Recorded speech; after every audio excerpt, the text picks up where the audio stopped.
엄마. 하람의 입에서 그 말이 아주 조용히 흘러나왔습니다. 제가 여기까지 올 수 있었던 건요. 하람은 영정 앞에서 조용히 말했습니다. 목소리는 떨렸지만 말은 분명했습니다. 이분이 있었기 때문입니다. 하람은 천천히 숨을 고르고 말을 이었습니다. 세상은 이분을 노숙자라고 불렀지만 저에게 이분은 단 한 번도 저를 버리지 않은 사람이었습니다. 하람은 하늘을 올려다보며 낮게 말했습니다. 엄마, 이제 제가 지킬게요. 추운 겨울 새벽, 쓰레기 더미 박스에 버려진 아이를 발견한 복례는 그 아이를 끝내 외면하지 않았는데 이들에게는 어떤 일이 벌어지게 되는 걸까요? 안녕하세요.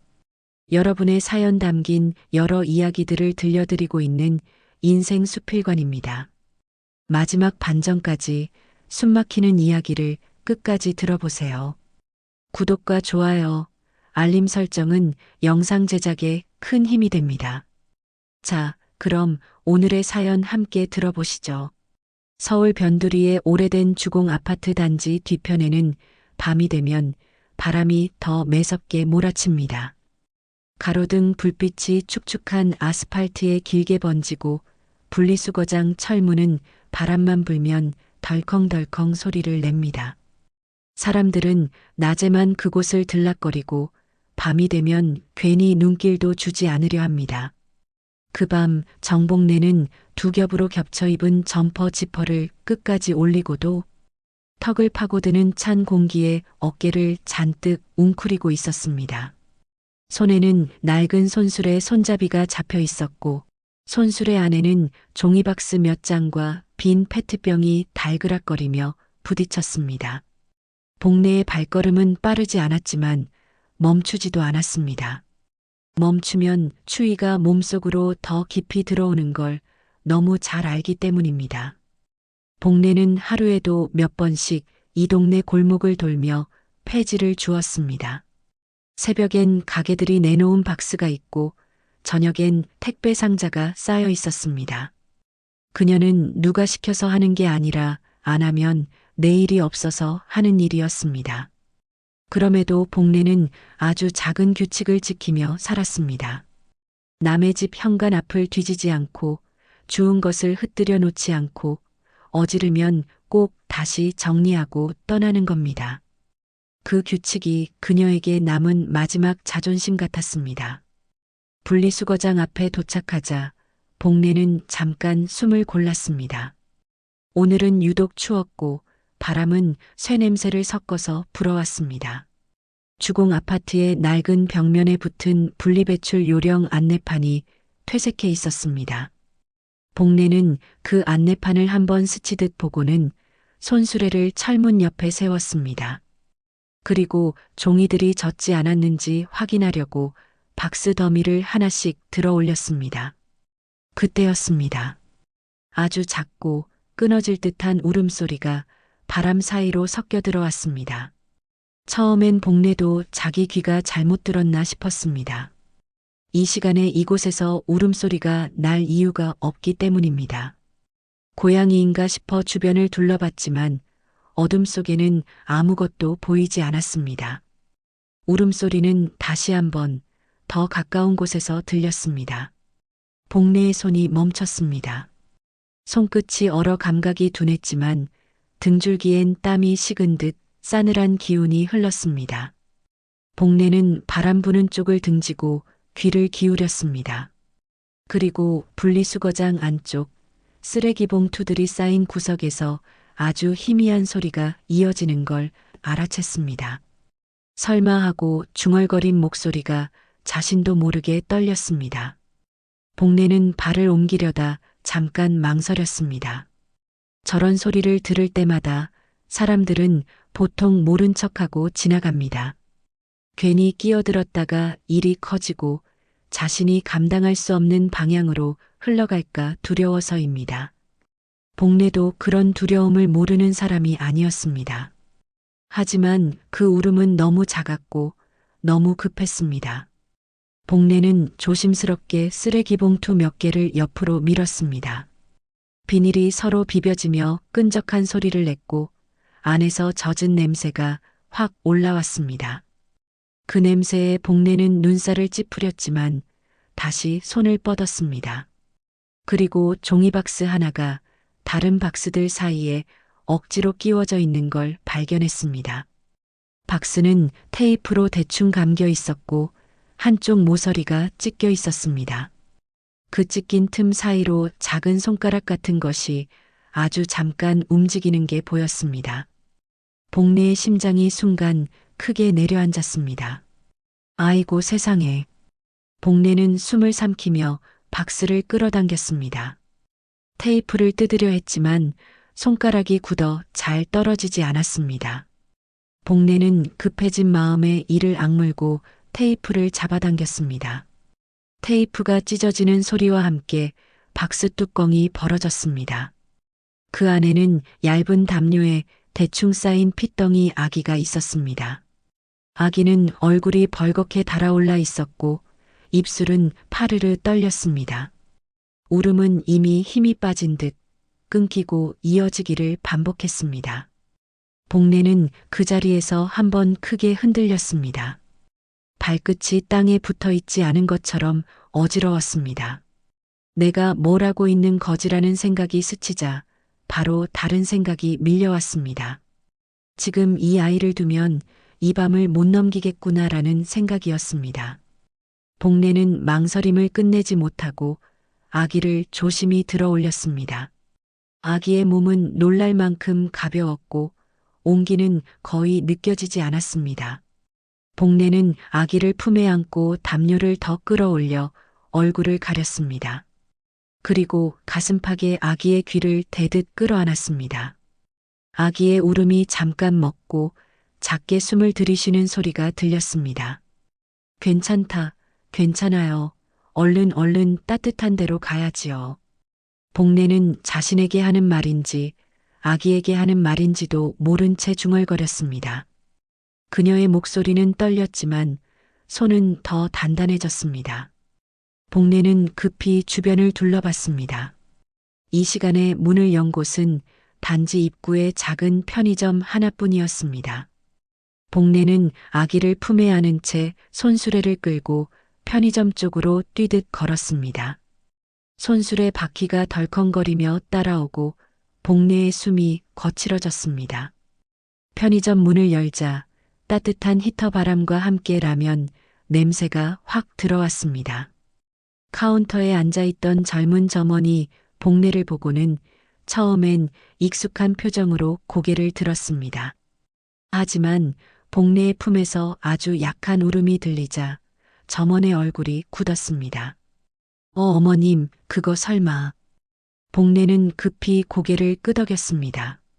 아기가 거기 있었어요. 박스 안에요. 얼어 죽겠어요.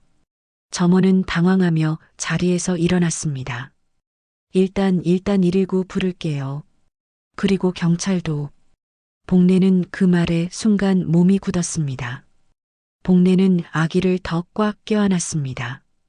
경찰이라는 단어가 칼처럼 마음을 찔렀습니다.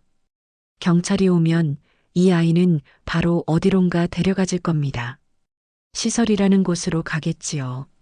거기서 잘 살 수도 있습니다.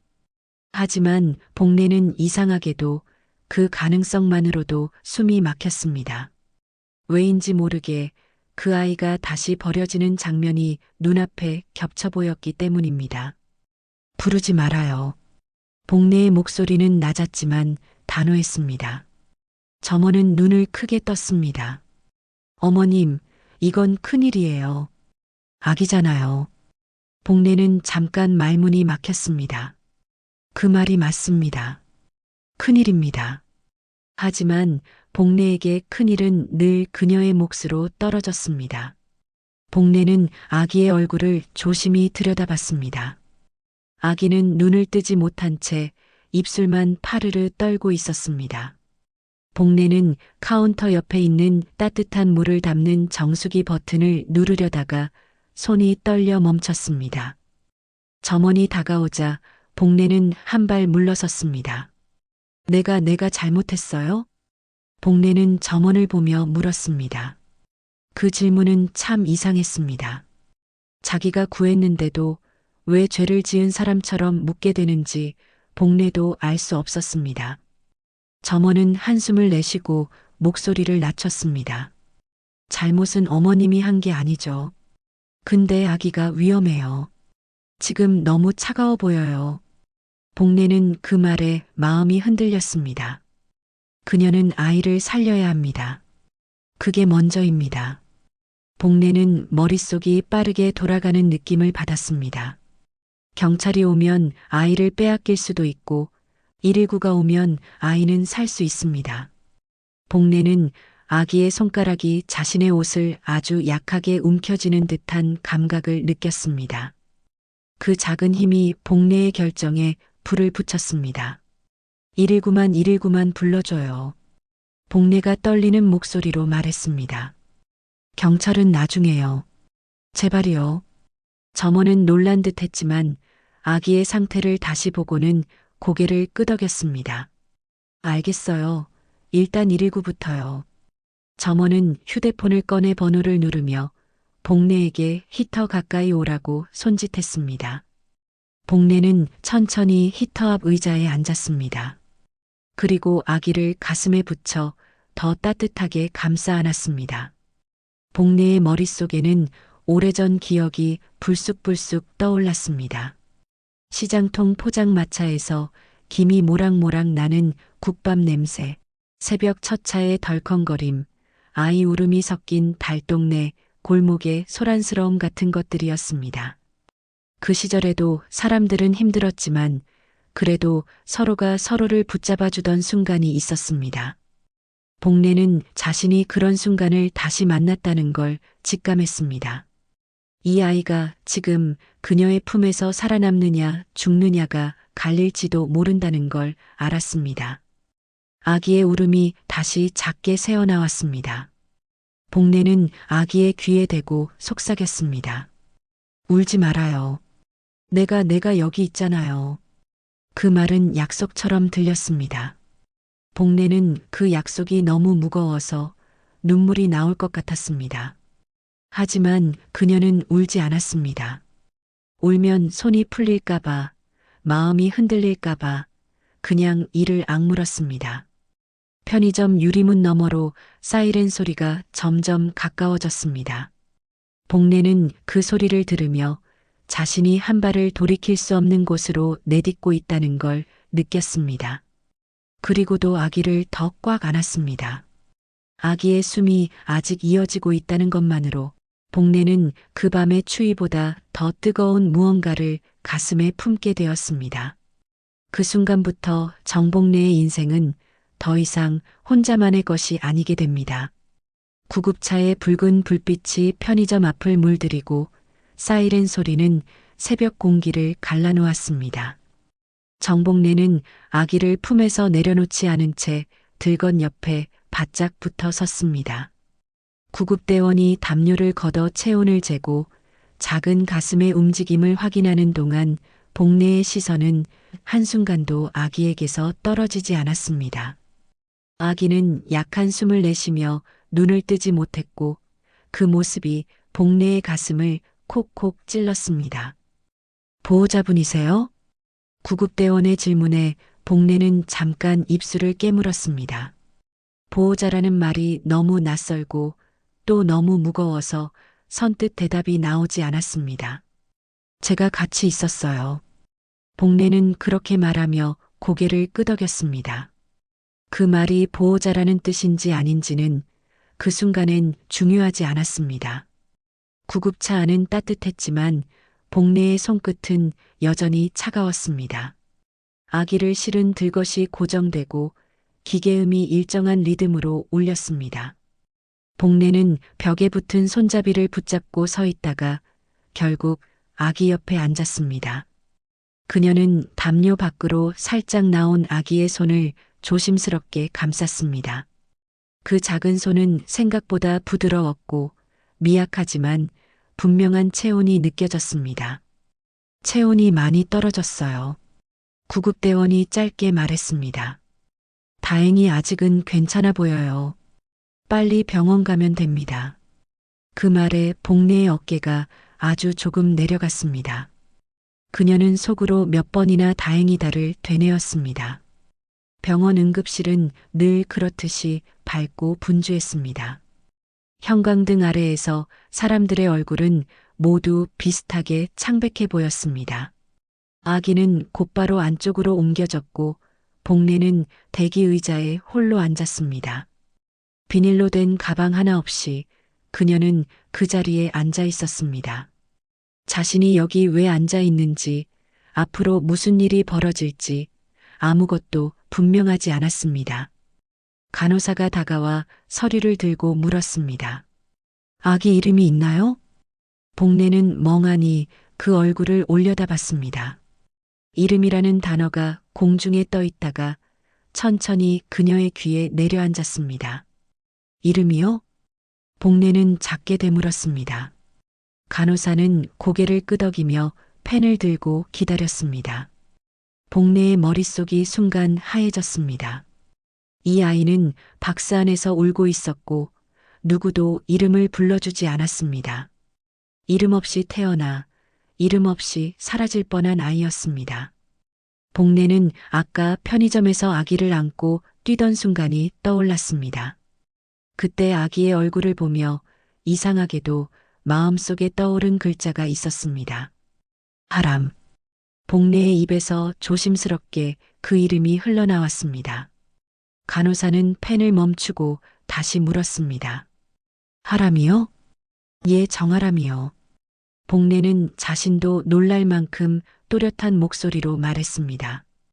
간호사는 종이에 이름을 적으며 고개를 끄덕였습니다.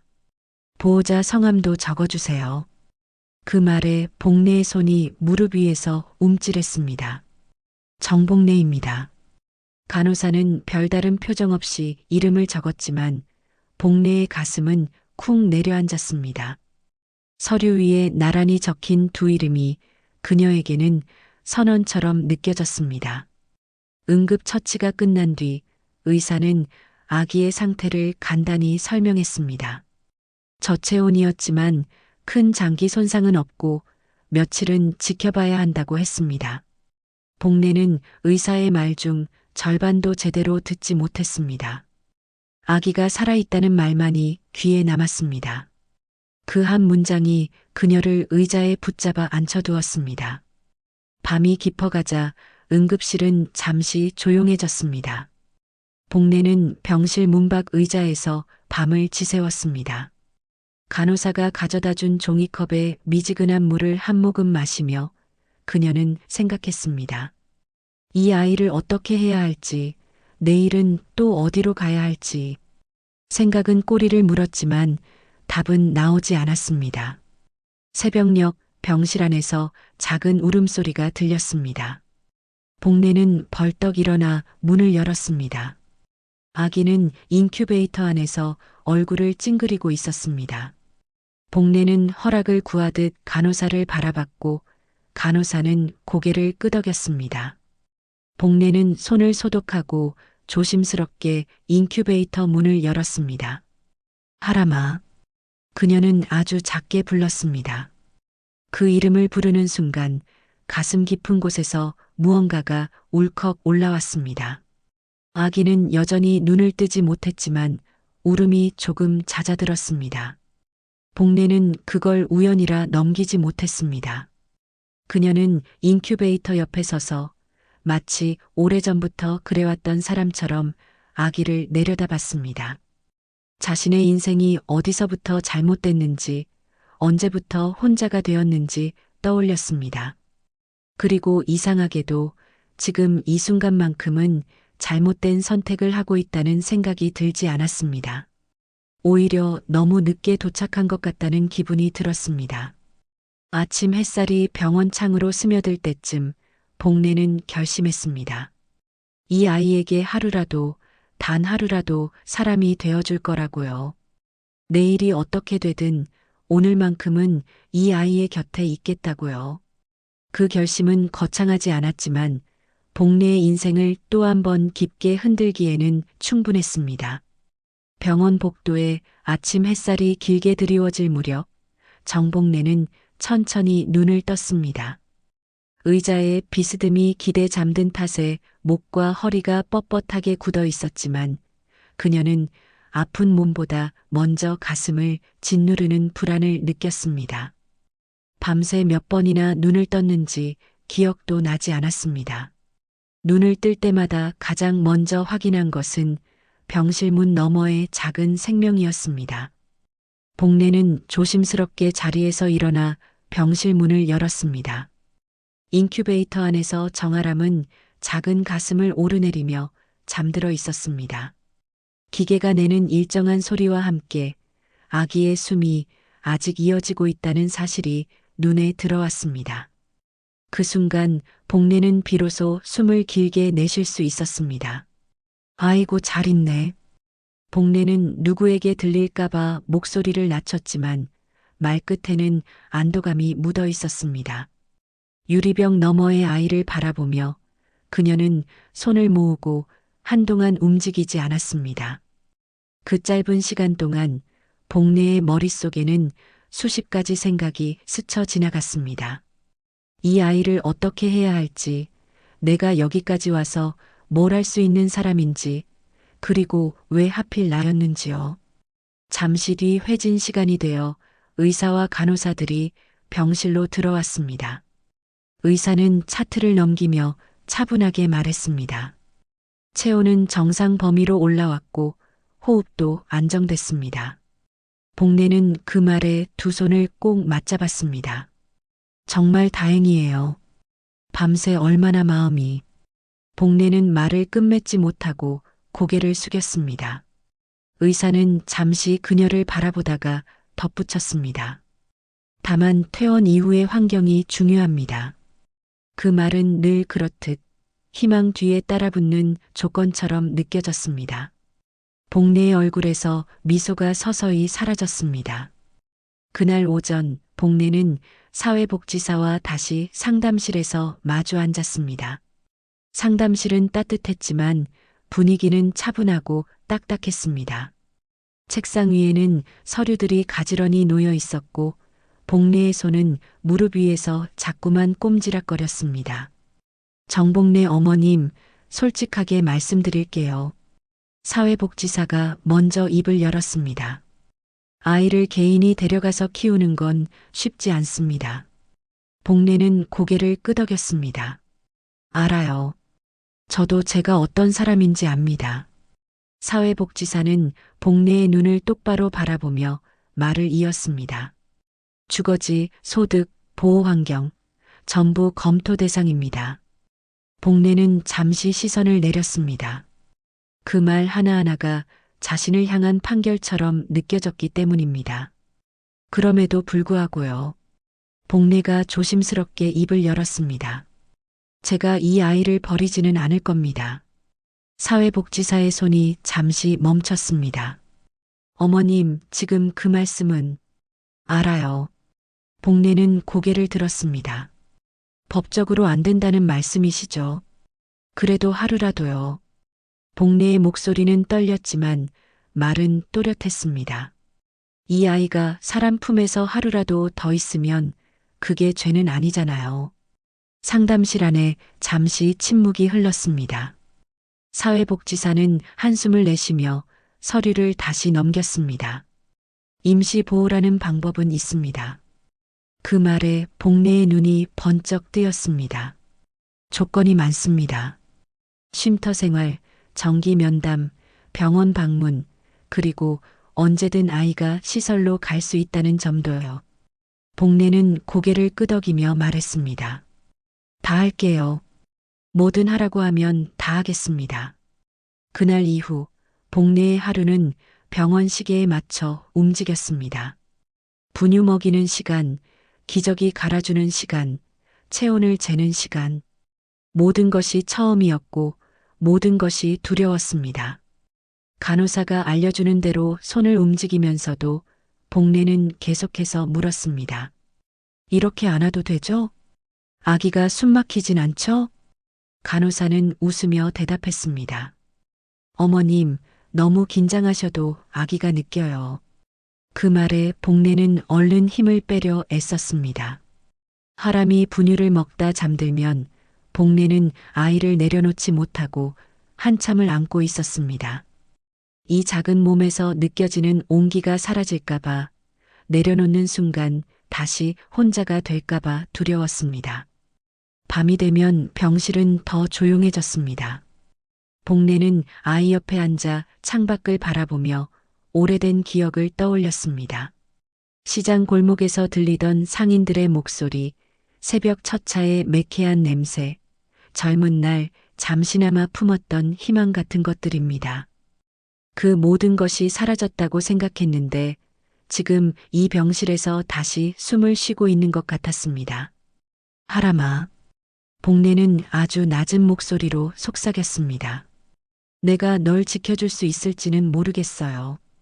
그녀는 잠시 말을 멈췄다가 다시 입을 열었습니다. 그래도 혼자 두지는 않을게요. 며칠 뒤 퇴원 이야기가 나왔습니다. 사회복지사는 복내에게 쉼터 주소가 적힌 종이를 건넸습니다. 임시 승인입니다. 상황이 바뀌면 언제든 달라질 수 있어요.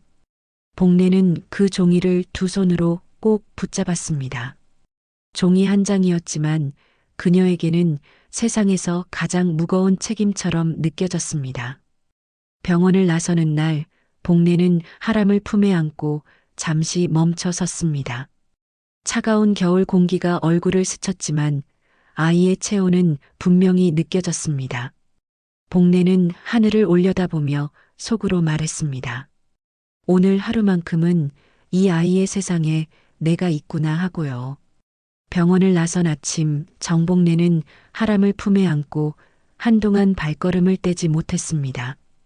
병원 현관 앞에 서자 겨울 공기가 한꺼번에 얼굴로 밀려왔고 그 차가움에 복내는 본능적으로 아이를 더 깊숙이 끌어안았습니다. 실내에서만 머물던 며칠 사이 세상은 다시 낯선 얼굴로 그녀 앞에 서 있었습니다. 차가운 바람, 바쁘게 지나가는 사람들, 아무렇지 않게 오르내리는 계단 소리까지 모두가 복내를 시험하는 것처럼 느껴졌습니다. 자, 조심하세요. 간호사가 문 앞까지 나와 말하자 복내는 고개를 깊이 숙였습니다. 정말 신세 많이 졌어요. 그 말에는 감사와 두려움이 뒤섞여 있었습니다. 문이 닫히는 소리가 들리자 복내는 이제 정말로 혼자가 되었다는 걸 실감했습니다. 아니, 혼자는 아니었습니다. 품에 안긴 하람의 체온이 분명히 느껴졌기 때문입니다. 쉼터로 가는 버스는 생각보다 붐볐습니다. 출근 시간대가 막 지난 터라 좌석은 거의 차 있었고 서 있는 사람들도 많았습니다. 복내는 버스에 오르자마자 자연스럽게 사람들의 시선을 느꼈습니다. 낡은 외투와 해진 신발, 그리고 품에 안긴 갓난아기. 누군가는 호기심으로, 누군가는 경계로, 또 누군가는 노골적인 불편함으로 그녀를 바라봤습니다. 아기인데 어디선가 낮은 목소리가 들렸습니다. 복내는 들은 척하지 않았습니다. 그녀는 손잡이를 꽉 붙들고 하람의 얼굴을 자신의 가슴 쪽으로 더 밀착시켰습니다. 아이가 혹시라도 울음을 터뜨리면 그 시선들이 더 날카로워질 걸 알고 있었기 때문입니다. 버스가 덜컹거리며 출발하자 복내의 몸도 함께 흔들렸습니다. 그때 하람이 작게 칭얼거렸습니다. 복내는 화들짝 놀라 아이의 등을 천천히 토닥였습니다. 괜찮아요, 괜찮아요. 그 말은 아이에게 하는 말이면서 동시에 자신에게 하는 주문 같았습니다. 쉼터 건물 앞에 도착했을 때 복내는 숨을 크게 내쉬었습니다. 낡은 건물이었지만 출입문 앞에 붙은 안내문과 희미하게 켜진 불빛이 이상하게도 마음을 놓이게 했습니다. 문을 열자 소독약 냄새와 함께 따뜻한 공기가 느껴졌습니다. 직원이 다가와 복내를 위아래로 살펴봤습니다. 아기가 있네요. 직원의 말에 복내는 고개를 끄덕였습니다. 네, 병원에서 바로 왔어요. 직원은 잠시 망설이다가 안쪽으로 안내했습니다. 규칙은 설명 들으셨죠? 네, 들었습니다. 복례의 대답은 짧았지만 단호했습니다. 배정받은 방은 작고 소박했습니다. 철제 침대 하나와 작은 서랍장, 벽에 걸린 오래된 시계가 전부였습니다. 하지만 복례에게는 그 방이 비를 피할 수 있는 집처럼 느껴졌습니다. 하람을 침대 위에 눕히자 복례는 한동안 움직이지 못하고 서 있었습니다. 이 공간이 아이에게 안전한지 춥지는 않은지 머릿속에서 수없이 점검했습니다. 여기서 지내는 거야. 복례는 아기에게 말하듯 낮게 중얼거렸습니다. 하람은 아무 대답도 하지 않았지만 복례는 그 침묵조차 받아들였습니다. 며칠이 지나자 현실이 다시 고개를 들었습니다. 쉼터에서는 식사를 제공했지만 기저귀나 분유 같은 것은 넉넉하지 않았습니다. 복례는 결국 다시 폐지를 주우러 나가야 했습니다. 직원에게 말을 꺼내는 순간 복례는 괜히 목이 말라왔습니다. 제가 잠깐 나갔다 와야 할 것 같아요. 직원은 하람을 바라보며 고개를 갸웃했습니다. 아기를 데리고요? 네. 둘 수가 없어서요. 직원은 한숨을 내쉬며 말했습니다. 조심하셔야 해요. 신고 들어오면 곤란해질 수도 있어요. 그 말에 복례의 심장이 철렁 내려앉았습니다. 하지만 물러설 수는 없었습니다. 복례는 하람을 품에 안고 손수레를 끌었습니다. 손수레의 무게는 예전과 다르지 않았지만 마음은 훨씬 무거웠습니다. 골목을 돌 때마다 사람들의 시선이 따라붙었습니다. 애를 왜 데리고 다녀? 누군가는 대놓고 말했고 누군가는 수군거렸습니다. 복례는 입술을 꾹 다문 채 발걸음을 옮겼습니다. 고물상 앞에 도착하자 주인이 눈살을 찌푸렸습니다. 아기는 누구야? 복례는 잠시 망설이다가 말했습니다. 손주예요. 그 말이 입 밖으로 나오자 가슴 한쪽이 쿡 찔렸습니다. 하지만 동시에 이상하게도 마음이 조금 놓였습니다. 돌아오는 길 하람이 갑자기 크게 울기 시작했습니다. 복례는 당황해 길가에 멈춰 섰습니다. 왜 그래요? 어디가 아파요? 분유도 먹였고 기저귀도 갈아줬는데 이유를 알 수 없었습니다. 복례의 손은 점점 떨렸습니다. 그때 지나가던 할머니가 다가왔습니다. 아기가 찬바람 맞아서 그래. 그 말과 함께 자신의 목도리를 풀어 하람 위에 덮어주었습니다. 복례는 깜짝 놀라 고개를 들었습니다. 아, 괜찮아요. 제가 괜찮기는. 애는 체온이 생명이야. 할머니는 그렇게 말하고는 아무 일 없다는 듯 자리를 떴습니다. 복례는 한동안 그 자리에 서 있었습니다. 차가운 세상 속에서도 이렇게 잠깐 손을 내미는 사람이 있다는 사실이 마음을 흔들었습니다. 그날의 그 목도리는 하람보다도 복례의 마음을 더 따뜻하게 했습니다. 밤이 되어 쉼터로 돌아온 복례는 하람을 안고 침대에 앉았습니다. 하람은 울다 지쳐 잠들었고 복례는 천천히 숨을 고르며 하루를 떠올렸습니다. 사람들의 시선, 날카로운 말, 따뜻한 손길까지 모두가 뒤섞여 있었습니다. 하람아. 복례는 낮은 목소리로 속삭였습니다. 세상이 다 나쁘진 않더라. 그녀는 잠시 말을 멈추고 아이의 얼굴을 바라봤습니다. 근데 만만하지도 않아. 복례는 그날 처음으로 알았습니다.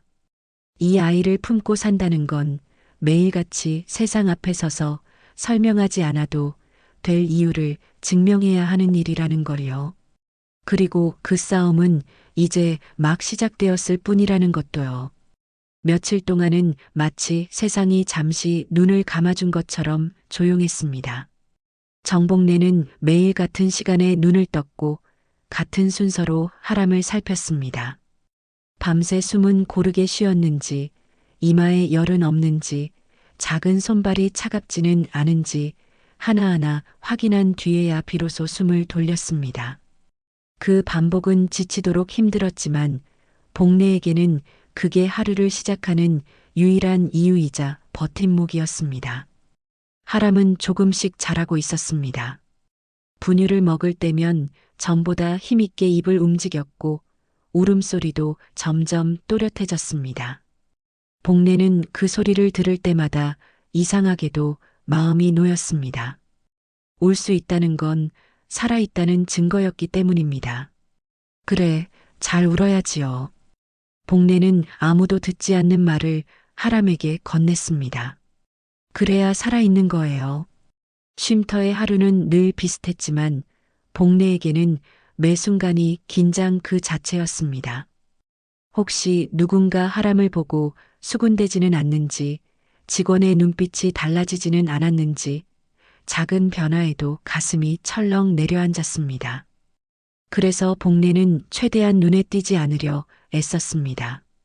조용히 밥을 먹고 조용히 씻고 하람이 울면 급히 방으로 들어갔습니다. 하지만 세상은 그런 복래의 마음을 알아주지 않았습니다. 그날 오전 쉼터 직원이 복래를 불렀습니다. 평소와 다르게 이름을 부르는 목소리가 낮고 조심스러웠습니다. 정복래 어머님, 잠깐만 사무실로 오시겠어요? 복래는 그 순간부터 가슴이 답답해졌습니다. 하람을 품에 안은 채 그녀는 천천히 직원 뒤를 따라갔습니다. 사무실 문을 열자 낯선 공기가 밀려왔습니다. 책상 앞에는 쉼터 직원 외에도 두 사람이 더 앉아 있었습니다. 한 명은 이전에 병원에서 보았던 사회복지사였고 다른 한 명은 처음 보는 중년 여성이었습니다. 단정한 정장 차림에 머리는 흐트러짐 없이 묶여 있었고 표정에는 감정이 거의 보이지 않았습니다. 복래는 본능적으로 하람을 더 끌어안았습니다. 그 여자의 시선이 하람에게 잠시 머물렀기 때문입니다. 어머님 앉으세요. 사회복지사가 말했지만 복래는 선뜻 앉지 못했습니다. 서서 버티고 있어야 무너지지 않을 것 같았기 때문입니다. 최근에 신고가 하나 들어왔습니다. 사회복지사의 말에 복래의 심장이 크게 한번 내려앉았습니다. 신고요? 아기를 데리고 거리에서 폐지를 줍는 모습을 봤다는 내용이었습니다. 정장 여성이 그 말을 이어받았습니다. 아기의 안전이 심각하게 위협받고 있다는 신고였어요. 그 말은 사실처럼 들렸지만 복래에게는 칼날처럼 느껴졌습니다. 저 어쩔 수 없었어요. 복래는 떨리는 목소리로 말했습니다. 기저귀도 사고 분유도 사야 해서요. 잠깐이었어요. 그녀는 말하면서도 스스로 초라해지는 걸 느꼈습니다. 이유를 설명할수록 자신이 더 부족한 사람처럼 보일 것 같았습니다. 사회복지사는 한숨을 내쉬며 고개를 끄덕였습니다. 어머님 마음은 이해합니다. 하지만 약속하신 조건과는 다릅니다. 그 말에 복래는 아무 대답도 하지 못했습니다. 조건이라는 말은 늘 가난한 사람에게만 붙는 족쇄처럼 느껴졌기 때문입니다. 정장 여성이 서류를 넘기다 멈추며 말했습니다.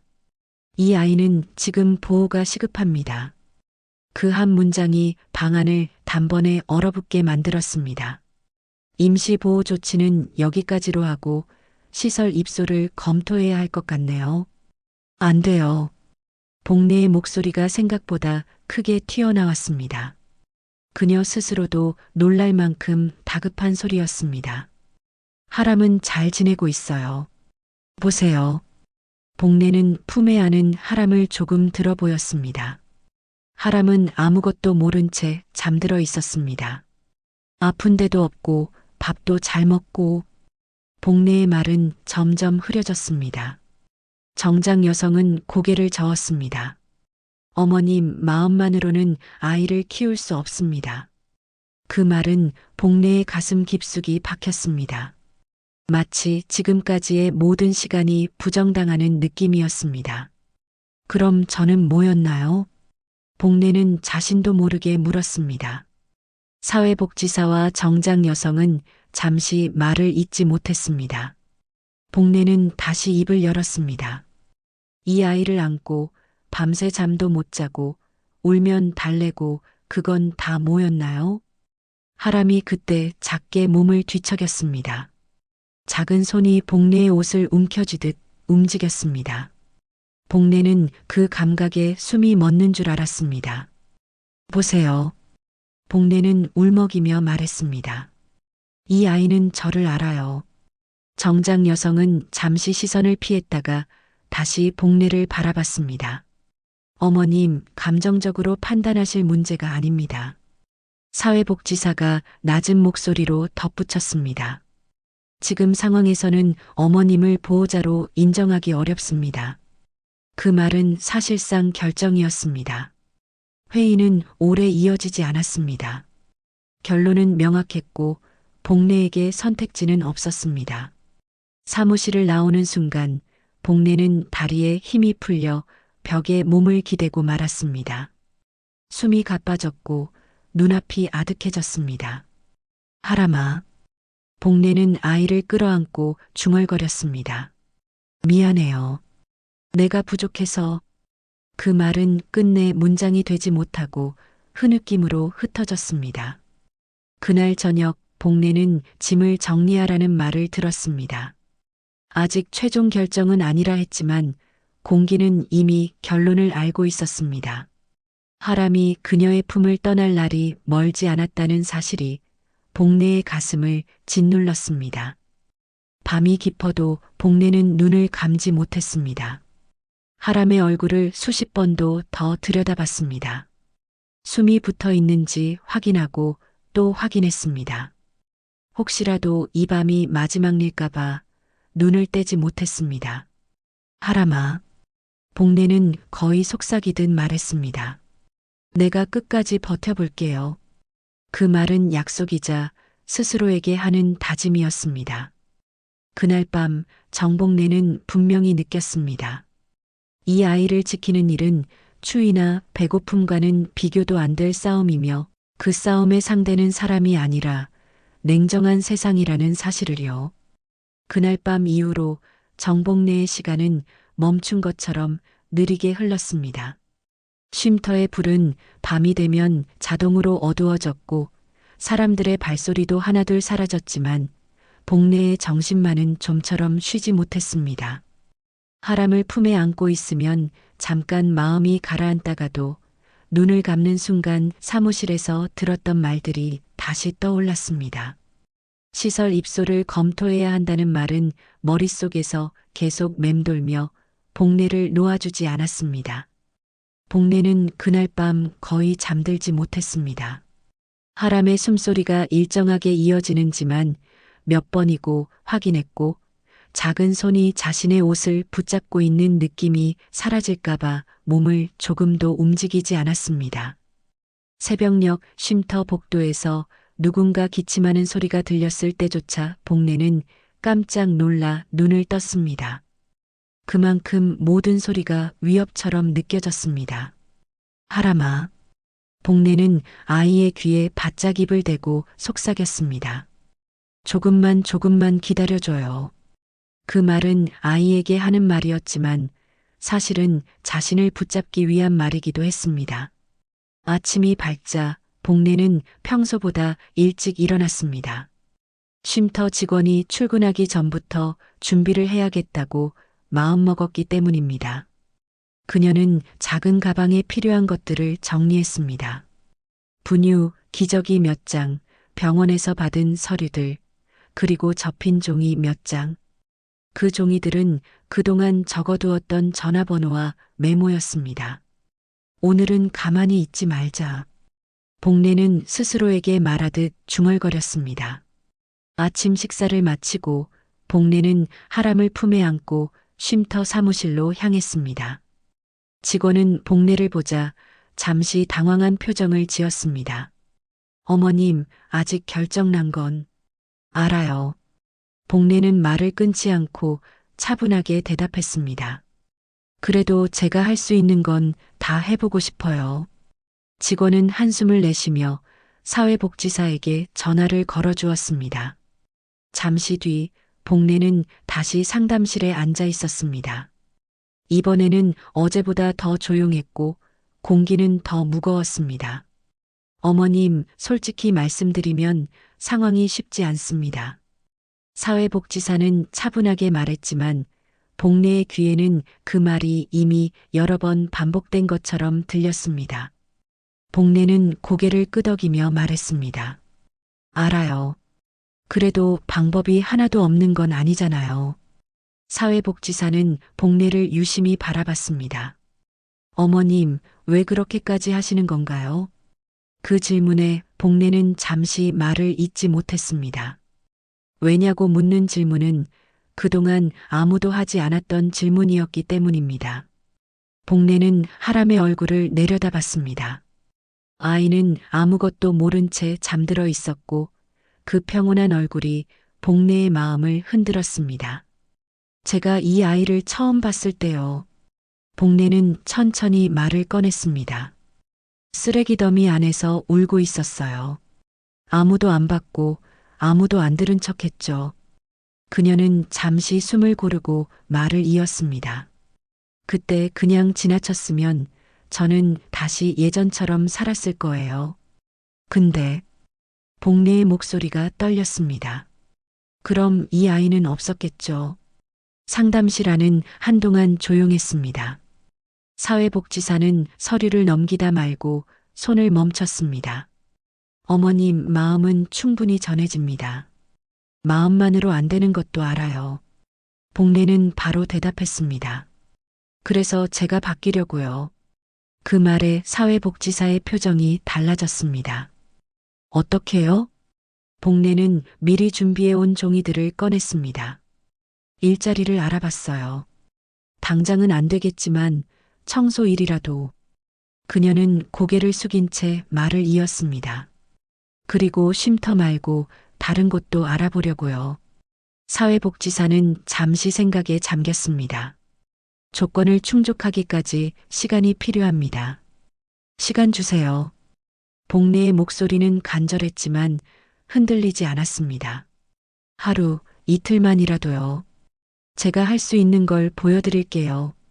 그날 이후 복례는 쉴 틈 없이 움직였습니다. 하람을 안고 구청을 찾아갔고 무료 상담 창구에서 오래 기다렸습니다. 문전박대를 당한 날도 있었고 친절한 말을 들은 날도 있었습니다. 하지만 복례는 돌아서지 않았습니다. 어느 날 복례는 병원에서 만났던 간호사를 다시 찾아갔습니다. 간호사는 복례를 알아보고 놀란 표정을 지었습니다. 아기 잘 있죠? 복례는 고개를 끄덕이며 말했습니다. 네, 근데 제가 도움을 좀 받아야 할 것 같아서요. 간호사는 잠시 고민하다가 연락처 하나를 적어주었습니다. 이쪽으로 한번 연락해 보세요. 쉽진 않겠지만요. 복례는 그 종이를 두 손으로 받아들었습니다. 고맙습니다. 정말. 며칠 사이 복례의 얼굴은 눈에 띄게 수척해졌습니다. 잠을 제대로 자지 못했고 끼니도 거를 때가 많았습니다. 그럼에도 그녀는 포기하지 않았습니다. 하람을 내려다볼 때마다 다시 힘이 났기 때문입니다. 어느 저녁 쉼터로 돌아온 복례는 하람을 품에 안고 창가에 섰습니다. 어둠 속에서 가로등 불빛이 희미하게 흔들리고 있었습니다. 하람아. 복례는 낮은 목소리로 말했습니다. 엄마가 아직은 많이 부족해요. 그녀는 잠시 말을 멈췄다가 다시 이어갔습니다. 그래도 포기하지는 않을 거예요. 그 말에는 눈물도 절규도 없었습니다. 오히려 조용한 각오가 담겨 있었습니다. 그날 밤 복례는 처음으로 아주 잠깐 눈을 붙였습니다. 하람의 숨소리를 가슴에 느끼면서요. 비록 모든 것이 무너진 것 같았지만 복례의 마음 한편에서는 분명히 무언가가 다시 세워지고 있었습니다. 그날은 유난히 공기가 무거웠습니다. 정복례는 아침부터 가슴이 조여오는 느낌을 떨칠 수 없었습니다. 하람을 품에 안고 쉼터 복도를 걸어가는데 발걸음 하나하나가 바닥에 붙어 떨어지지 않는 것처럼 느껴졌습니다. 마치 오늘이 그냥 지나가지 않을 거라는 걸 몸이 먼저 알고 있는 듯 했습니다. 쉼터 사무실 문 앞에는 이미 사람들이 모여 있었습니다. 사회복지사와 쉼터 직원, 그리고 낯선 남자 한 명이 서류를 들고 서 있었습니다. 남자는 정장을 입고 있었고 얼굴에는 감정이 거의 드러나지 않았습니다. 복례는 그 얼굴을 보는 순간 본능적으로 하람을 더 세게 끌어안았습니다. 정복래 어머님, 사회복지사가 조용히 불렀습니다. 오늘은 중요한 이야기를 드려야 할 것 같습니다. 복례는 고개를 끄덕였지만 목 안쪽이 바짝 말라 아무 말도 나오지 않았습니다. 사무실 안으로 들어서자 공기는 더 답답해졌습니다. 창문은 닫혀 있었고 형광등 불빛은 유난히 차갑게 느껴졌습니다. 복례는 의자에 앉지 않고 서서 하람을 안은 채 사람들을 바라봤습니다. 앉으면 무너질 것 같았기 때문입니다. 정장을 입은 남자가 먼저 입을 열었습니다. 어머님, 저는 아동 관련 법률 자문을 맡고 있는 사람입니다. 그의 말투는 공손했지만 거리감이 느껴졌습니다. 최근에 이 아이의 출생 기록과 관련해 조사가 진행됐습니다. 복례의 심장이 세게 뛰기 시작했습니다. 조사요? 네. 남자는 서류를 한 장 넘기며 말을 이었습니다. 병원 기록과 신고 내용이 맞지 않는 부분이 발견됐습니다. 사회복지사가 그 말을 이어받았습니다. 하람이의 출생과 관련해 새로운 정보가 나왔습니다. 복례는 무슨 말을 해야 할지 몰랐습니다. 그저 하람의 얼굴만 내려다봤습니다. 아이는 아무것도 모른 채 잠들어 있었고 그 모습이 오히려 복례의 마음을 더 아프게 했습니다. 이 아이는 정장을 입은 남자가 잠시 말을 멈췄습니다. 우연히 버려진 아이가 아닐 가능성이 큽니다. 그 말에 복례는 숨을 들이마셨다 내쉬었습니다. 그게 무슨 말이에요? 목소리는 차분하려 애썼지만 끝이 떨렸습니다. 사회복지사는 조심스럽게 말을 이었습니다. 하람이의 생모로 추정되는 사람이 나타났습니다. 그 순간 복례의 귀에서 소리가 멀어지는 느낌이 들었습니다. 사무실 안의 모든 소리가 물속으로 가라앉는 것처럼 흐릿해졌습니다. 생모여. 복례는 거의 입술만 움직였습니다. 그 단어는 날카로운 칼처럼 가슴을 찔렀습니다. 아직 확정된 건 아닙니다. 사회복지사가 서둘러 덧붙였습니다. 다만 DNA 검사를 통해 확인해야 할 상황입니다. 복례는 한참 동안 아무 말도 하지 않았습니다. 머릿속에는 수많은 생각이 동시에 몰려들었습니다. 혹시라도 정말로 이 아이의 엄마가 나타난다면 그 사람은 어떤 얼굴일지, 어떤 마음일지, 그리고 그 순간 자신은 어떤 사람이 되어 있을지. 그분은 복례가 힘겹게 물었습니다. 이 아이를 데려가겠답니까? 정장을 입은 남자가 고개를 끄덕였습니다. 그럴 가능성이 큽니다. 그 말은 확인이 아니라 통보처럼 들렸습니다. 복례의 손에 힘이 들어갔습니다. 하람의 몸이 자신의 가슴에 더 밀착되는 게 느껴졌습니다. 안 돼요. 복례의 목소리가 낮게 터져나왔습니다. 이 아이는 지금 여기 있어요. 사회복지사는 안타까운 표정으로 복례를 바라봤습니다. 어머님, 법적으로는 친권이 가장 우선입니다. 그 말은 복례가 가장 듣기 싫었던 말이었습니다. 법이요. 복례는 씁쓸하게 웃었습니다. 법은 이 아이가 쓰레기 더미에 버려져 있을 때 어디 있었나요? 사무실 안이 조용해졌습니다. 복례는 하람의 얼굴을 천천히 쓰다듬었습니다. 이 아이가 울고 있을 때 제가 안았어요. 밤마다 열이 오를까봐 잠도 못 자고 지켰고요. 그건 법이 아니었지만 사람이 할 일이었어요. 정장을 입은 남자는 잠시 시선을 피했습니다. 사회복지사 역시 말이 없었습니다. 그 침묵 속에서 복례는 이미 무언가를 직감했습니다. 이 싸움은 끝이 보이지 않는다는 것을요. 며칠 뒤 병원에서 DNA 검사가 진행됐습니다. 복례는 검사실 문 앞에서 하람을 안고 서 있었습니다. 하람의 작은 발에서 체열 바늘이 빠질 때 아이는 크게 울었습니다. 그 울음소리에 복례의 눈이 붉어졌습니다. 조금만 참아요. 복례는 울먹이며 속삭였습니다. 곧 끝나요. 결과를 기다리는 시간은 길고 고통스러웠습니다. 복례는 하루에도 몇 번씩 심장이 내려앉는 기분을 느꼈습니다. 그동안 하람은 점점 더 복례의 품에 익숙해졌고 복례 역시 아이 없는 시간을 상상할 수 없게 되었습니다. 그리고 마침내 결과가 나왔습니다. 사회복지사가 복례를 다시 불렀습니다. 그의 얼굴은 굳어 있었고 눈빛은 피하지 않았습니다.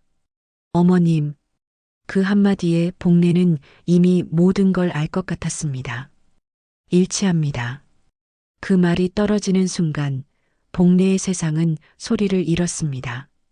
복례는 의자에 앉지 못하고 벽에 손을 짚었습니다. 하람은 여전히 품에 안겨 있었지만 마치 이미 멀어져 있는 것처럼 느껴졌습니다. 그럼 이제 저는 뭡니까? 복례의 목소리는 거의 속삭임이었습니다. 사회복지사는 조용히 대답했습니다. 어머님은 이 아이를 살린 분입니다. 그 말은 위로처럼 들렸지만 복례에게는 아무 힘도 되지 않았습니다. 살렸다는 말과 함께할 수 없다는 말 사이의 거리는 너무 멀었기 때문입니다. 복례는 그날 밤 하람을 안고 처음으로 소리 없이 울었습니다. 울음은 밖으로 나오지 않았지만 가슴 안에서는 무너지는 소리가 분명히 들리고 있었습니다. 장례식 날 아침, 하늘은 이상하리만큼 맑았습니다. 며칠 내내 내리던 비가 거짓말처럼 그치고 차가운 공기만 투명하게 남아 있었습니다. 정복래의 장례식장은 병원 지하에 있는 작은 빈소였습니다. 눈에 잘 띄지 않는 구석 자리였고 안내판에도 이름이 크게 적히지 않았습니다. 그녀가 살아온 삶처럼 조용하고 소박한 자리였습니다. 빈소 안에는 국화향이 은은하게 퍼져 있었고 벽식의 초침 소리만 또각또각 울렸습니다. 사람이 많지 않아 그 소리는 더 크게 들렸습니다. 영정사진 속의 복례는 화장을 하지 않은 얼굴이었고 미묘하게 입꼬리가 올라가 있었습니다. 마치 늘 그랬듯 누군가에게 폐를 끼치지 않으려 애쓰는 표정이었습니다. 하람은 빈소 문 앞에 서서 한동안 움직이지 못했습니다. 의사가운 위에 검은 코트를 걸쳤지만 그 차림이 전혀 보호막처럼 느껴지지 않았습니다. 그는 이제 수많은 환자 앞에 서도 흔들리지 않는 사람이 되었지만 이 문 앞에서는 다리가 말을 듣지 않았습니다. 선생님, 들어가셔야 합니다. 뒤에서 후배 의사가 조심스럽게 말했습니다. 하람은 고개를 끄덕였지만 한 발을 내딛는 데까지는 시간이 필요했습니다. 문을 넘는 순간 정말로 모든 것이 끝난다는 걸 인정해야 할 것 같았기 때문입니다. 하람은 숨을 크게 들이마시고 빈소 안으로 들어갔습니다. 영정 사진 앞에 서자 그동안 억눌러왔던 감정이 한꺼번에 밀려왔습니다. 어릴 적 기억들이 파도처럼 떠올랐습니다. 추운 밤, 낡은 외투 안으로 자신을 꼭 끌어안던 품. 배가 고프다 말하면 조금만 참아요 하며 웃던 얼굴. 자신은 기억하지 못하는 많은 밤을 이 사람이 홀로 견뎌냈다는 사실이 가슴을 찔렀습니다. 엄마. 하람의 입에서 그 말이 아주 조용히 흘러나왔습니다. 그 단어는 이제 누구에게 허락을 받을 필요도 없었습니다. 그는 천천히 바닥에 무릎을 꿇고 고개를 숙였습니다. 빈소에는 하나둘 사람들이 들어오기 시작했습니다. 쉼터에서 함께 지내던 노인들, 병원에서 복례를 기억하던 간호사, 그리고 뒤쪽에서 조용히 고개를 숙이는 사회복지사도 보였습니다. 그들은 서로 큰 말을 나누지 않았습니다. 대신 복례의 영정 앞에서 잠시 멈춰 서는 것으로 마음을 전했습니다. 그분 참 말이 없으셨어요. 항상 애 먼저 챙기던 분이었죠. 작은 속삭임들이 빈소를 채웠습니다. 그 말들은 크지 않았지만 하나같이 같은 방향을 향하고 있었습니다. 하람은 조문객들이 빠져나간 뒤 영정 앞에 다시 섰습니다. 그는 떨리는 숨을 고르며 입을 열었습니다. 제가 어릴 때요. 그의 목소리는 낮고 차분했지만 빈소 안에서는 또렷이 들렸습니다. 이분은 항상 제 옆에 계셨습니다. 하람은 고개를 들지 않은 채 말을 이었습니다. 세상은 이분을 노숙자라고 불렀지만 저에게 이분은 단 한 번도 저를 버리지 않은 사람이었습니다. 제가 아플 때, 배고플 때, 무서울 때 늘 이분의 품이 있었습니다. 빈소 안의 공기가 조용히 가라앉았습니다. 누군가는 손수건으로 눈가를 훔쳤고 누군가는 고개를 더 깊이 숙였습니다. 그때 빈소 문 밖에 한 여자가 서 있었습니다. 단정한 옷차림의 중년 여성, 하람의 생모였습니다. 그녀는 안으로 들어오지 못한 채 문틈으로 모든 말을 듣고 있었습니다. 하람은 그녀를 바라보다가 잠시 시선을 마주쳤습니다.